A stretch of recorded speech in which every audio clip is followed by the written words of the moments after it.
Hello ছোট্ট বন্ধুরা, আমি ঝুমা তোমাদের প্রিয় আর্ট ফ্রেন্ড চলে এসেছি মজার মজার সব ক্রিয়েটিভ আর্ট ও ক্রাফট আইডিয়াস নিয়ে। এটিএন বাংলার নিয়মিত আয়োজন আর্ট অ্যান্ড ক্রাফটের আজকের পর্বে।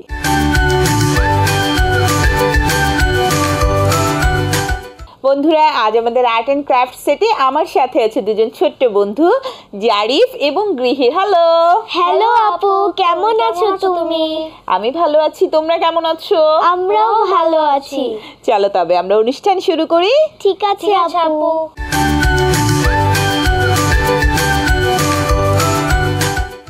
ছোট্ট বন্ধুরা, শুরু করছি আর্ট অ্যান্ড ক্রাফটের ফার্স্ট সেগমেন্ট ইজি আর্ট। আর ইজি আর্টে আজকে আমরা দেখে নিব তরমুজ আঁকা।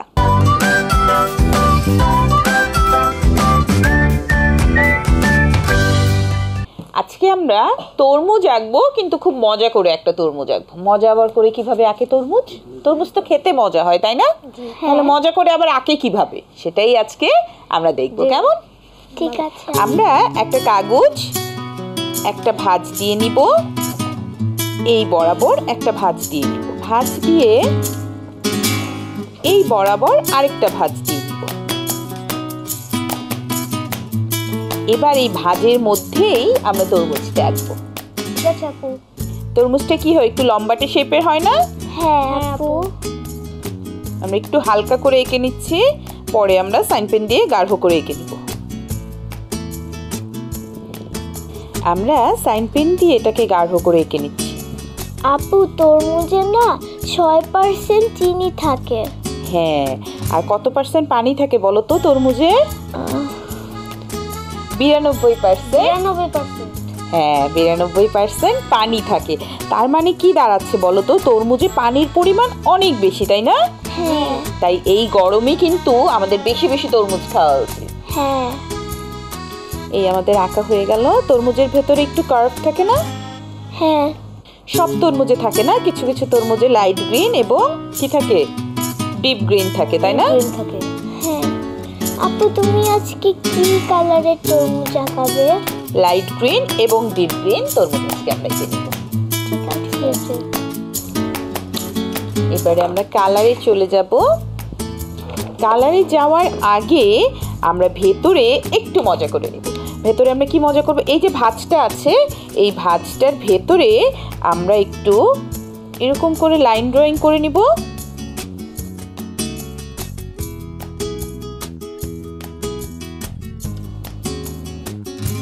এটা কি আঁকছি আমরা বলো তো? এটা পিঁপড়া। হ্যাঁ, পিঁপড়া কি তরমুজ খাওয়ার জন্য উপরে উঠে গেল, তাই না? হ্যাঁ। এই জায়গাটাতে আমরা এটা কি আঁকছি দেখো তো, একটু বুঝতে পারো নাকি? এটা কি? এটা সিঁড়ি। হ্যাঁ, মই, তাই না? হ্যাঁ। মই বেয়ে পিঁপড়ারা কোথায় উঠছে? তরমুজ খাওয়ার জন্য উপরে উঠছে, ভেতরে ঢুকে গেছে, তাই না? জি। এটা হচ্ছে তরমুজের কাটা অংশটুকু। তরমুজের ভেতরে বিচি থাকে। তরমুজের বিচিগুলো কি রঙের হয়?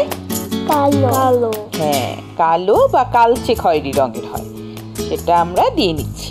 কিন্তু আপু, তরমুজের ভিতরে মই কোথায় পেল ওরা? হ্যাঁ, এই জন্যই তো বললাম যে আমরা বেশ মজার একটা তরমুজ আঁকবো। এটা খুব ফানি একটা তরমুজের ছবি আমরা এঁকে নিচ্ছি। দেখো, এটা বন্ধ করলে মনে হবে একদম একটা তরমুজ, আর এটা যখনই আমরা খুলে দিব তখন খুব মজার একটা বিষয় তৈরি হলো, তাই না? আমরা এবারে রঙে চলে যাব। আমরা সবুজের 2টা রং নিয়ে নিচ্ছি, সবুজের 2টা গ্রেড এবং লাল এবং গোলাপি রং নিয়ে নিলাম। আপু, তরমুজে না একদম কালো কালার হয় এবং গ্রিন হয়, গ্রিনের মধ্যে ডোরা কাটা দাগও হয় এবং হলুদ কালার হয়। বলে তো তরমুজে কোন ভিটামিন থাকে? এ ভিটামিন। ভিটামিন এ থাকে তরমুজে। আমরা প্রথমে লাইট গ্রিন দিয়ে নিচ্ছি সব জায়গায়। আমরা সাইড দিয়ে একটু গ্রিন দিয়ে নিব, তখন আমাদের শেডটা খুব সুন্দর হবে। নিচের দিকেও আমরা একটু ডার্ক গ্রিন দিয়ে নিব। এরপরে আমরা লাইট গ্রিন দিয়ে ব্লেন্ড করে নিব। খুব মিহি করে রংটা করতে হবে এবং সুন্দর করে ব্লেন্ড করতে হবে। আমরা প্যাস্টেল কালার করে নিচ্ছি যেন কোথাও সাদা সাদা থেকে না যায়। কেমন? ঠিক আছে। তোমরা কি তরমুজ খেতে ভালোবাসো? হ্যাঁ, আমি অনেক পছন্দ করি তরমুজ। আমরা কিন্তু তরমুজ এমনি খেতে পারি, তরমুজের জুস করে খেতে পারি, তাই না? হ্যাঁ আপু। তবে তরমুজের ভেতরটা তো লাল হয়, তাই না? হ্যাঁ। তবে বাংলাদেশে কিন্তু এখন এমন তরমুজও চাষ হচ্ছে যেই তরমুজের ভেতরটা হলদে রঙের। তোমরা দেখেছো সেই তরমুজ? হ্যাঁ, আমি দেখেছি। হ্যাঁ, এই যে আমরা ডোরা কাটাগুলো কি দিয়ে দিচ্ছি, গাঢ় সবুজ দিয়ে দিচ্ছি। এরকমই হয় না তরমুজের রং? হ্যাঁ আপু। আবার কিছু কিছু তরমুজ একদম ডিপ গ্রিন হয়, একদম কালচে গ্রিন, তাই না? হ্যাঁ, সেই তরমুজগুলো আবার এক রঙেরই হয়, সেটার ভেতরে কোনো শেড থাকে না। এবারে আমরা এই যে ভেতরের অংশ যেটা আছে এই অংশটাতে লাল দিয়ে নিচ্ছি এবং ওপরের অংশটাতে একটু পিঙ্ক দিয়ে নিচ্ছি, মানে অনেকটা পিঙ্কিশ রেড হয়, তাই না? ক্রিমসন রেডের মতো কালার হয় কিন্তু তরমুজের, একদম লালও না আবার একদম গোলাপিও না, এরকম রং হয় না? হ্যাঁ আপু।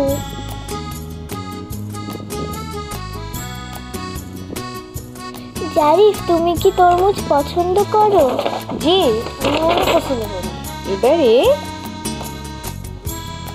এই যে পিঁপড়াগুলোর এই পাশে একটু দিয়ে দিচ্ছি লাল, একটু কালারফুল করে দিচ্ছি, দেখতে ভালো লাগবে।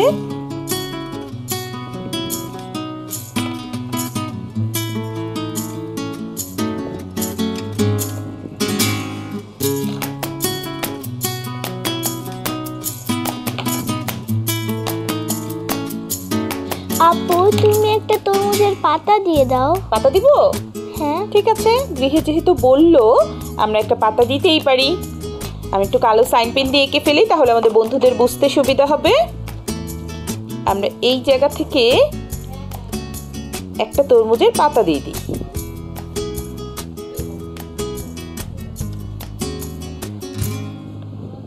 এবারে আমরা পাতার রংটা একদম গাঢ় সবুজ দিয়ে নিব, একেবারে বটল গ্রিন যেটাকে বলা হয় সেই গ্রিনটা আমরা দিয়ে নিচ্ছি পাতার সাইডে এবং মাঝে। এরপরে আমরা আরেকটা গ্রিন দিয়ে নিব।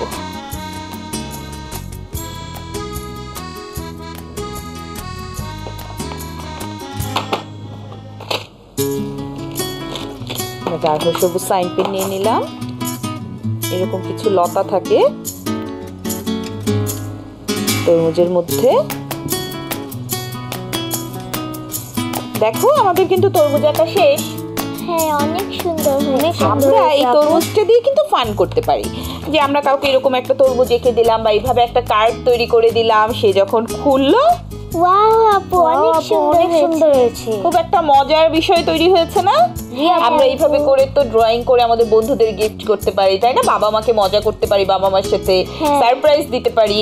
আবার ধরো ভেতরে আমরা যদি হ্যাপি বার্থডে অথবা ঈদ মোবারক অথবা পছন্দের কোনো উইশও কিন্তু এখানে লিখে দিতে পারি। এটা এরকম ঢাকা থাকলো, আমি এরকম করে গিফট করলাম, তারপর যখন যে গিফটটা পেলো সে খুললো এবং সারপ্রাইজ হয়ে গেল, তাই না? হ্যাঁ আপু, অনেক মজার হয়েছে এটা। আমার এখন এটা খেতে ইচ্ছে করছে। খেতে ইচ্ছে করছে? জি। আচ্ছা ঠিক আছে, আমরা অনুষ্ঠান শেষে চেষ্টা করবো এটা খাওয়া যায় কিনা। কেমন? চলো আমাদের বন্ধুদের দেখিয়ে আসি কেমন হলো আমাদের তরমুজ আঁকা। ঠিক আছে আপু। বন্ধুরা দেখে নিলে খুব সহজে তরমুজের একটা মজার ক্যারেক্টার কিভাবে তৈরি করে নিলাম।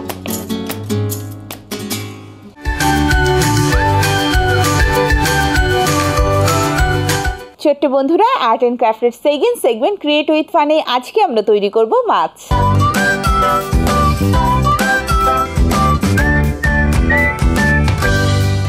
আমরা আজকে মাছটা তৈরি করব কাগজ এবং স্ট্র দিয়ে। কেমন? আমরা বাসায় অনেক সময় জুস খেয়ে স্ট্রগুলো ফেলে দেই না? সেই ফেলে না দিয়ে স্ট্রগুলো দিয়ে কিন্তু আমরা মজার সব ক্রাফট করতে পারি। আজকে আমরা দেখে নিব ঝুলন্ত মাছ। ওকে। আমরা প্রথমে মাছের একটা অ্যানাটমি এঁকে নিব, অনেকটা মাছের মেরুদণ্ডটা, মাথাটা এবং লেজটা।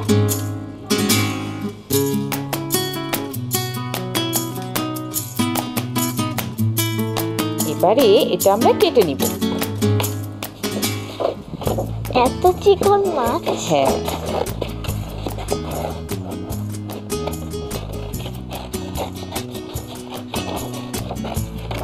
আমরা ড্রয়িং বরাবর কেটে নিব।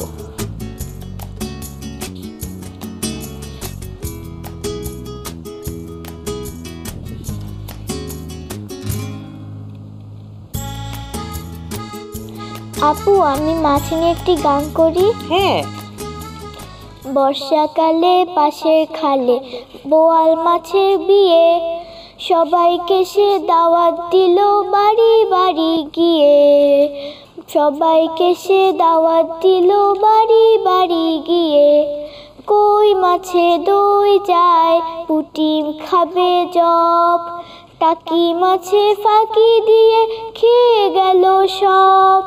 কই মাছে দই যায়, পুঁটি খাবে জব, টাকি মাছে ফাঁকি দিয়ে খেয়ে গেল সব। রুই কাতলা ফিরে গেল দারুণ গোস্বা নিয়ে, বোয়াল মাছের বিয়ে, বর্ষাকালে পাশের খালে বোয়াল মাছের বিয়ে। বাহ, কি দারুণ হয়েছে তাই না? এবারে এই মাছটা এরকম যদি আমরা দেয়ালে ঝুলাই ভালো লাগবে, বা আমরা যদি জানালার কাছে ঝুলিয়ে দিই, দরজার কাছে ঝুলিয়ে দিই, মনে হবে কি শরীরে মাংস নেই, নড়বড়ে রোগা পাতলা একটা মাছ মনে হবে, তাই না? এই রোগা পাতলা মাছটাকে এবারে আমরা ঠিক করব স্ট্র দিয়ে। আমরা এই ধরনের স্ট্র নিয়ে নিব, একটু কেটে নিচ্ছে স্ট্রগুলোকে।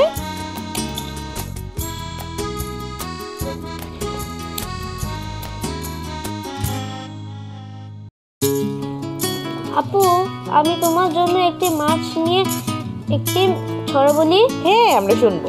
খোকা গেল মাছ ধরতে ক্ষীর নদীর কোলে, ছিপ নিয়ে গেল কোলা ব্যাঙে, মাছ নিয়ে গেল চিলে। বাহ, কি দারুণ হয়েছে তাই না? হ্যাঁ আপু।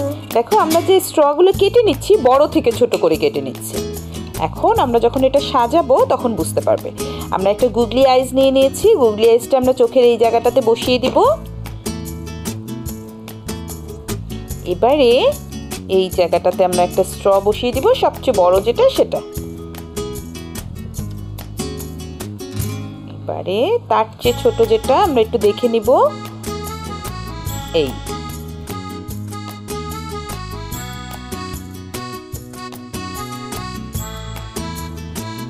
এভাবে করে বড় থেকে ছোট স্ট্রগুলো আমরা বসিয়ে নিচ্ছি।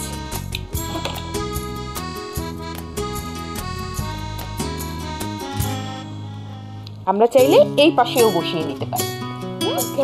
আমি ওই পাশ বসানোটা দেখাচ্ছি না, তোমরা বাসায় তোমাদের পছন্দ মতো স্ট্র দিয়ে উল্টো পাশটা দেখিয়ে নিই। দেখো এই স্ট্রগুলো মাথার কাছে আমরা যদি এরকম একটু টেনে নেই, বড় হয়ে যায় না? এরকম করে আমরা একটু বাঁকা করে নিচ্ছি। বাঁকা করে আমরা এই দুই লেজের অংশে বসিয়ে দিচ্ছি।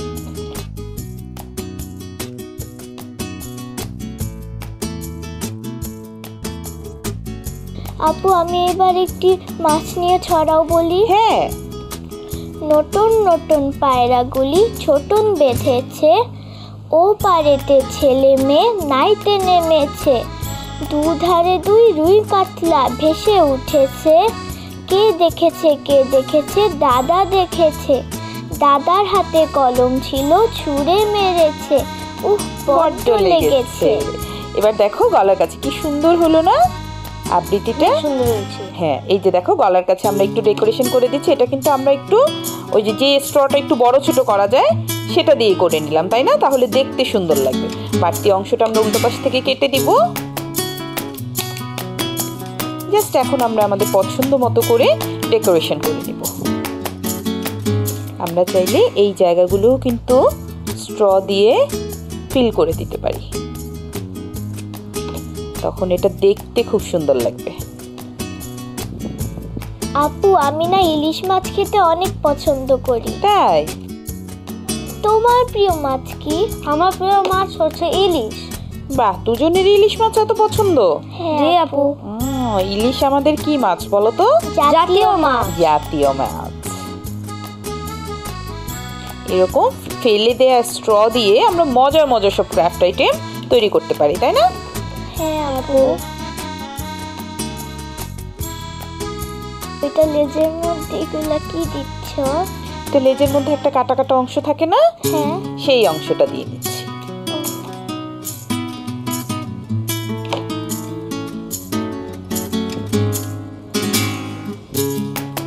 এবারে মুখের কাছের অংশটা, এই যে মুখের কাছের অংশটা, এটাও দিয়ে দিব।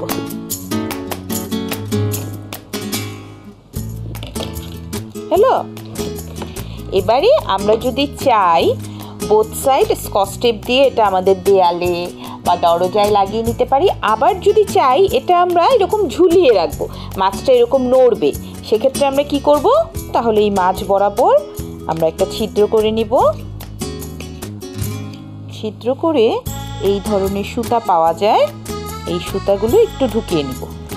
এটা ঢুকিয়ে আমরা এভাবে গিট দিয়ে নিব।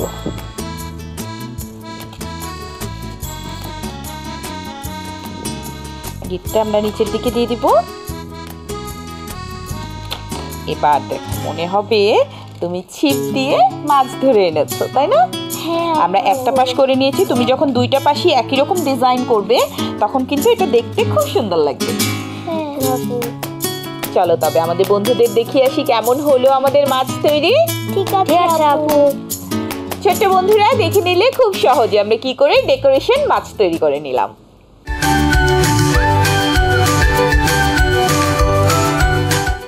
বন্ধুরা, আর্ট অ্যান্ড ক্রাফটের থার্ড সেগমেন্ট দ্য আর্ট পায়োনিয়রে আজকে আমরা জেনে নিব জনপ্রিয় চিত্রশিল্পী ও ভাস্কর সৈয়দ আব্দুল্লাহ খালিদ সম্পর্কে।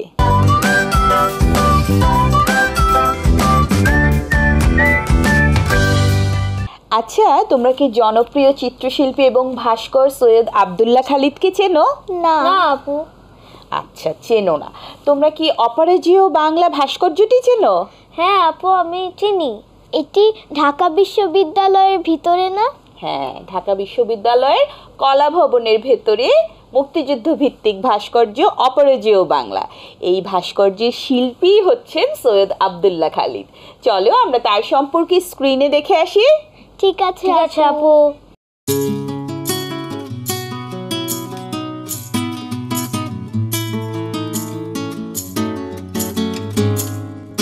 সৈয়দ আব্দুল্লাহ খালিদের জন্ম 1945 সালে সিলেটে। তার বাবার নাম সৈয়দ আহমেদ মুজতবা। 1969 সালে তিনি ঢাকার চারুকলা ইনস্টিটিউট, যা বর্তমানে ঢাকা বিশ্ববিদ্যালয়ের চারুকলা অনুষদ নামে পরিচিত, সেখান থেকে বিএফএ এবং 1974 সালে চট্টগ্রাম বিশ্ববিদ্যালয় থেকে চারুশিল্পে এমএফএ ডিগ্রি অর্জন করেন। সৈয়দ আব্দুল্লাহ খালিদ অত্যন্ত মেধাবী ছাত্র ছিলেন। সৃষ্টির নেশায় আচ্ছন্ন থাকতেন সব সময়। তিনি ড্রয়িংয়ে খুবই পারদর্শী ছিলেন এবং এর প্রমাণ রেখেছেন তার শিক্ষা জীবনের যাবতীয় কাজে। আব্দুল্লাহ খালিদ চিত্রকলা বিষয়ে শিক্ষা গ্রহণ করলেও পরবর্তী পর্যায়ে মৃৎশিল্পে শিক্ষার মাধ্যমে ভাস্কর্য বিষয়ে আগ্রহী হয়ে ওঠেন। তিনি নানাভাবে ভাস্কর্য বিষয় নিয়ে কাজ করে খ্যাতি অর্জন করেছেন। শিল্পী আব্দুল্লাহ খালিদ মৃৎশিল্পে ছোট ছোট কাজ থেকে শুরু করে বৃহৎ মুরাল পর্যন্ত করেছেন। 1984 সালে করা পোড়ামাটির রিলিফ মুরাল ভাস্কর্য তার উল্লেখযোগ্য কাজের মধ্যে অন্যতম। তার এই মুরালের নাম আবহমান বাংলা। মুক্তিযুদ্ধের স্মারক ভাস্কর্য অপরাজেয় বাংলার ভাস্কর সৈয়দ আব্দুল্লাহ খালিদ। অপরাজেয় বাংলা নামক ভাস্কর্যের মূল বিষয় 3 জন বীর মুক্তিযোদ্ধা। এদের 2 জন পুরুষ এবং 1 জন নারী। 2 পুরুষের মধ্যে 1 জন ছাত্র, অন্যজন গ্রামের সাধারণ বলিষ্ঠদেহী যুবক। মেয়েটি কুচি দেওয়া শাড়ি ও ব্লাউজ পরিহিতা, কলেজ কিংবা বিশ্ববিদ্যালয়ে শিক্ষিত মেয়ে, যার ফার্স্ট এইড সম্পর্কে জ্ঞান ও অভিজ্ঞতা আছে, কারণ মেয়েটির ডান কাঁধে ঝুলছে ফার্স্ট এইড বক্স। অপরাজেয় বাংলা নামক ভাস্কর্যটি 3 স্তরে নির্মিত শক্ত বেদির উপর স্থাপিত। এই বেদি তৈরি করা হয়েছে ত্রিভুজাকৃতির ছোট্ট দ্বীপের ওপর। ভূমির ওপরে ইট দিয়ে গেঁথে এই ভূমিকে তৈরি করা হয়েছে, যার উচ্চতা 1 ফুট 1 ইঞ্চি। এই ভূমির সাথে সঙ্গতি রেখেই ঢালাই দেওয়া হয়েছে প্রথম স্তরের বেদি। এই বেদি ভূমির ওপরের দ্বীপাকৃতির ক্ষেত্রের চেয়ে কিছুটা ছোট। ভূমি সংলগ্ন দ্বীপ উত্তরে 47 ফুট, পূর্বে 36 ফুট এবং পশ্চিমে 44 ফুট দীর্ঘ। এই দ্বীপের ওপরে ঢালাইকৃত বেদির মাপ উত্তরে 26 ফুট, পূর্বে 20 ফুট এবং পশ্চিমে 25 ফুট। এই অংশের উচ্চতা 1 ফুট। শিল্পী সৈয়দ আবদুল্লাহ খালিদ শিল্পকলায় বিশেষ অবদানের স্বীকৃতিস্বরূপ 2017 সালে 21 পদকে ভূষিত হন। শিল্পকলায় বাংলা দর্পণ সম্মাননা পান 2016 সালে। শিল্পকলা পদকে ভূষিত হন 2014 সালে। সৈয়দ আবদুল্লাহ খালিদ দীর্ঘদিন ধরে ডায়াবেটিস ও শ্বাসকষ্টজনিত রোগে আক্রান্ত ছিলেন। 2017 সালের 20 মে চিকিৎসাধীন অবস্থায় ঢাকার বারডেম হাসপাতালে 75 বছর বয়সে মহান এই শিল্পী শেষ নিঃশ্বাস ত্যাগ করেন। জাতি তার অবদানের কথা শ্রদ্ধা ভরে স্মরণ করে।